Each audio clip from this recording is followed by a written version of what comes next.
বিপিএলে ফিক্সিং রোধে কঠোর হবে ইন্টিগ্রিটি ইউনিট, নজর রাখবে ক্রিকেটারদের উপর, খুঁজবে মালিকদের অর্থের উৎস।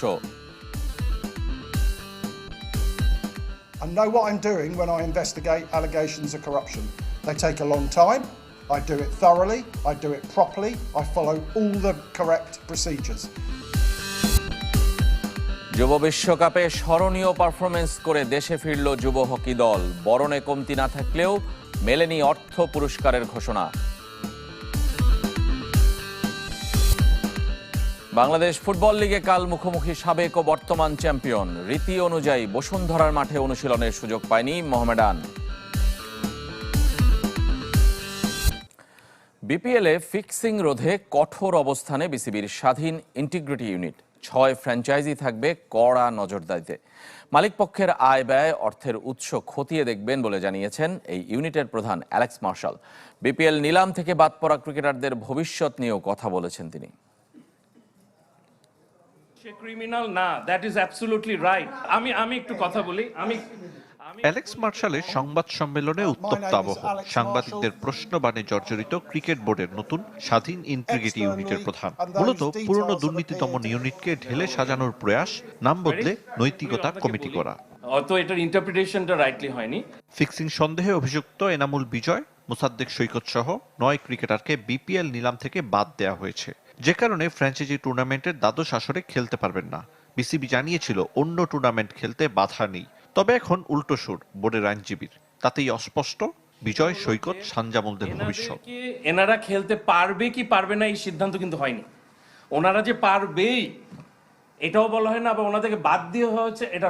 যখন যেই টুর্নামেন্টটা হবে তখন সেই সিদ্ধান্তটা আসবে। অ্যালেক্স মার্শালের সংবাদ সম্মেলন, তবে বেশিরভাগ প্রশ্নের দায়িত্ব নিয়েছেন বোর্ডের এই আইনজীবী। আমরা কারো নাম ফর্মালি ডিক্লেয়ার করিনি, করবো না। বিপিএল ফিক্সিং তদন্তে ফারুক আহমেদের করা কমিটি 900 পৃষ্ঠার রিপোর্ট জমা দিয়েছিল। তাকে বিবেচনায় নিয়ে তদন্ত প্রক্রিয়া অব্যাহত রাখেন অ্যালেক্স মার্শাল। তবে এখনই কাউকে অপরাধী বলতে চান না। শেষ পর্যন্ত অপরাধ প্রমাণিত না হলে বিপিএল না খেলার ক্ষতিপূরণ কে দেবে, নেই সদুত্তর। এই প্রশ্নের উত্তর আমার কাছে নেই। বিপিএল গভর্নিং কাউন্সিল আমার কাছে জানতে চাইলে আমি শুধুমাত্র পরামর্শ দিয়েছি। এটা তাদের উপর নির্ভর করছে তারা কি পদক্ষেপ নেবে। ফিক্সিং রোধে বিপিএল এর ম্যাচ রেতে ক্রিকেটার, কোচ ও কর্মকর্তাদের মোবাইল ফোন ও স্মার্ট ওয়াচ ব্যবহারের কঠোর বার্তা দিয়েছে আইইউ। কেননা অতীতে নিয়ম ভাঙার কথা উল্লেখ করেছেন অ্যালেক্স মার্শাল। এবার 6 ফ্র্যাঞ্চাইজির উপর রাখবেন বাড়তি নজর, খতিয়ে দেখা হবে মালিকদের অর্থের উৎস। The hotel environment is very interesting. Ariful Islam, channel 24, Dhaka.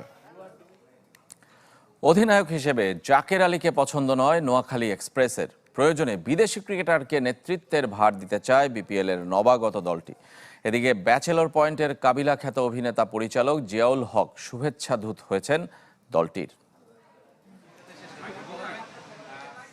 গুঞ্জনটা আগে থেকেই ছিল, নিজেদের অফিসিয়াল পেজে ঘোষণাও দিয়েছিল। তবে আনুষ্ঠানিকতা সেরেছে বিপিএল শুরুর সপ্তাহ 2 আগে।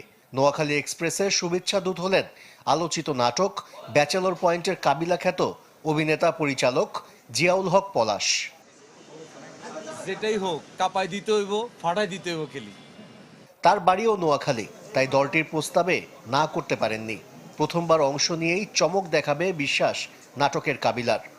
বিপিএল এ নোয়াখালী এক্সপ্রেস যুক্ত হয়েছে এবং যারা ক্রিকেট উন্মাদনার সাথে সবসময় নিজেদেরকে শরিক করেন তারা ব্যাপারটাকে পজিটিভলি নেবেন, নোয়াখালী টিমকে ইন্সপায়ার্ড করবেন। নোয়াখালী দলে তারকার অভাব নেই, তাই অধিনায়ক কে হবেন তা নিয়ে প্রশ্ন ছিল। অন্তত জাকের আলী যে হচ্ছেন না তা নিশ্চিত।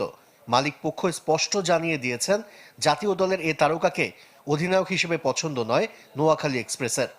জাকের আলী অনেককে আমরা অধিনায়ক হিসেবে আমার পছন্দ না, যেটা বাস্তবতা। আমি জাকের আলী অনেকের থেকে আমি চাইবো নবীকে নিয়ে, কুশল মেন্ডিসকে। আমাদের টিম ম্যানেজমেন্ট আছে, আমরা চেষ্টা করবো তাদেরকে নেওয়ার। বিপিএল শুরু হলে আরো চমক দেখাতে চায় নোয়াখালী এক্সপ্রেস। বিদেশি বড় তারকার দিকেও নজর আছে তাদের। সিলেটে যাবার আগে ঢাকায় অন্তত 2 দিন অনুশীলন করতে চায় নবাগত দলটি। উন্মোচিত হলো যুব এশিয়া কাপের ট্রফি। অনুষ্ঠানে উপস্থিত ছিলেন অংশগ্রহণকারী সব দলের অধিনায়ক।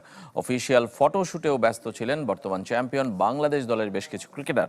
আরব আমিরাতে আসর শুরু কাল 12 ডিসেম্বর। বর্তমান চ্যাম্পিয়ন ও হ্যাটট্রিক শিরোপার লক্ষ্যে থাকা বাংলাদেশের মিশন শুরু হবে 13 তারিখ। প্রতিপক্ষ আফগানিস্তান। দুবাই আইসিসি একাডেমি গ্রাউন্ডে ফাইনাল 21 ডিসেম্বর। নতুন ক্রীড়া উপদেষ্টা হলেন আসিফ নজরুল। আসিফ মাহমুদ সজীব ভুঁইয়া পদত্যাগ করায় মন্ত্রণালয়ের উপদেষ্টার পদ সরাসরি চলে যায় প্রধান উপদেষ্টা ডক্টর মোহাম্মদ ইউনূসের কাছে। তিনি নতুন করে দায়িত্ব বন্টন করেন আসিফ নজরুলের কাছে। এছাড়াও আইন, বিচার ও সংসদীয় মন্ত্রণালয় আর প্রবাসী কল্যাণ ও বৈদেশিক কর্মসংস্থান মন্ত্রণালয়ের দায়িত্বেও আছেন আসিফ নজরুল। ফেব্রুয়ারিতে জাতীয় নির্বাচনের আগ পর্যন্ত অন্তর্বর্তী সরকারের পক্ষ থেকে তার দায়িত্ব পালনের কথা রয়েছে। ক্রিকেট বোর্ডের বর্তমান কমিটি এবং বিদায়ী ক্রীড়া উপদেষ্টার বিরুদ্ধে প্রতিবাদ হয়েছে আজ। তবে তারা কে বা কারা কোন সংগঠনের পক্ষে প্রতিবাদ করেছে তা জানা যায়নি। সকালে মিরপুর স্টেডিয়ামের সামনের রাস্তায় জড়ো হয়ে প্রতিবাদ জানাতে থাকেন। তবে সেনাবাহিনীকে আগে থেকেই জানানোয় তারা স্টেডিয়ামে অবস্থান নেন। বর্তমান কমিটির বিরুদ্ধে স্লোগান দেন প্রতিবাদকারীরা। সঙ্গে বিসিবি নির্বাচনে ক্রীড়া উপদেষ্টার হস্তক্ষেপের অভিযোগেও তার বিরুদ্ধে কথা বলেন। নিজেদেরকে ক্রিকেট প্রেমী বিক্ষুব্ধ জনতা বাংলাদেশ ফুটবল লিগের খবর জানাবো। কাল বিগ ম্যাচে মুখোমুখি সাবেক এবং বর্তমান চ্যাম্পিয়ন বসুন্ধরা ও মোহামেডান। কিংস অ্যারেনায় বিকাল 5:30টায় শুরু হবে খেলা। যদিও বসুন্ধরার অনুমতি না মেলায় রীতি অনুযায়ী ম্যাচের একদিন আগে ভেন্যুতে অনুশীলনের সুযোগ পায়নি সাদা কালোরা। ম্যাচের আগের দিন ম্যাচ ভেন্যুতে অনুশীলন করার রীতি, সেই অনুযায়ী কিংস এরেনায় প্র্যাকটিস করার কথা ছিল অতিথি মোহামেডানের, কিন্তু তার পরিবর্তে তাদের ক্যাম্প পল্টন আউটারে। স্বাগতিক বসুন্ধরার আপত্তিতে কিংস এরেনায় নামার সুযোগ হয়নি সাদা কালোদের। সাবেক চ্যাম্পিয়নদের এমন অপেশাদার আচরণে হতাশ ও ক্ষুব্ধ বর্তমান চ্যাম্পিয়ন মোহামেডান কোচ আলফাজ আহমেদ। বসুন্ধরার মতো একটা প্রফেশনাল ক্লাব যে আনপ্রফেশনালিজম যে তারা দেখাইলো, সেটা আসলে আমাদের আর কি চিন্তার বাইরে। এরই মধ্যে ফেডারেশনের চিঠি দিয়ে অভিযোগ করেছে ক্লাবটি। একই সাথে লিগ কমিটি চেয়ারম্যান ও বসুন্ধরা কিংস সভাপতির পদে থাকা ইমরুল হাসানের সাথে যোগাযোগ করেও কোনো পক্ষের অবস্থান জানতে পারেনি চ্যানেল 24। লিগ কমিটির এবং ফুটবল ফেডারেশনের প্রেসিডেন্ট বরাবর আমরা চিঠি দিয়েছি। এটা তারা কি ডিসিশন নেয় সেটা আমাদের পরের বিষয়, বাট আমরা তো আমাদের প্রস্তুতির একটা ঘাটতি হবে। তো আসলে এটা আমার কাছে মনে হয়েছে যে আসলে তারা মানসিকভাবে তারা আসলে মোহামেডান ক্লাবের পছন্দ করে না। এমনিতে লিগেও সময়টা ভালো যাচ্ছে না মোহামেডানের। 5 ম্যাচে 2 জয়ে টেবিলের 4-এ চ্যাম্পিয়নরা।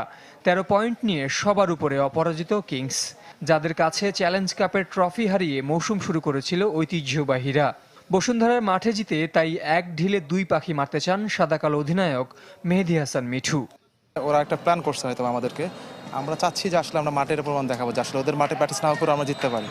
আবার প্রথম মৌসুমে প্রথম চ্যালেঞ্জ কাপটা ওদের কাছে আমরা হারছি। আমরা চাবো এটা আমাদের বিগ ম্যাচে চিন্তা ভাবনা করে মাঠে নামবো।